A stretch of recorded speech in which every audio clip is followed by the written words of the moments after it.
Wallahi aikin mun yi mu canza rayuwarmu. Ina so in baku wani labari. Sai da na yi kuka da na ji labarin. Wani yaro ne ya mutu a hatsarin mota, kuma a ƙasar musulmai ne.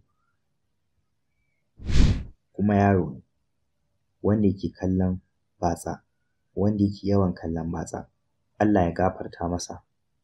Amma abin da ya faru shi ne ya biya kuɗi da katinsa domin samun saƙonnin imel na mako-mako cike da mata tsirara. Sai abokansa suka ce masa, ba sai dukkanmu mun biya ba, ka biya idan imel ɗin ya zo sai ka tura mana. Don haka yana da rukunin abokai da yawa da yake aika wa imel ɗin. Da an turo imel ɗin sai ya aika wa abokansa hotunan ta imel. Da ya gaji da tura sai ya yanke shawarar yin auto forward. Auto forward yana nufin imel ɗin yake aika kansa da kansa.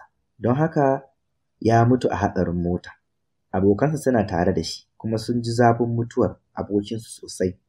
Wasu daga cikinsu sun yi hatsarin amma ba su mutu ba. To abin da ya faru shi ne, bayan 'yan kwanaki suka haɗu a gidansu suna kuka sosai.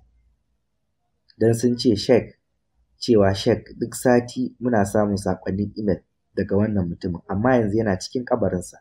Allahu akbar, Allahu akbar. Dubi wannan, kuna gani? Ko muna son hakan ta faru da mu, mutum ya mutu amma saboda ya sanya auto forward an ci gaba da aiko musu. Sai da suka koma kamfanin, kuma dole ne su koma. An ɗauki lokaci mai tsawo sosai kafin a daina turowa, saboda sai da suka jira subscription ɗin ya ƙare. Amma suna ta kuka, duk sun koyi darasi. Sai na ce insha Allahu Allah zai gafarta masa, domin da yawa daga cikinku sun daina kallon batsa saboda kun koyi darasi babba sosai. Alhamdulillah. Don haka Allah zai iya gafarta masa.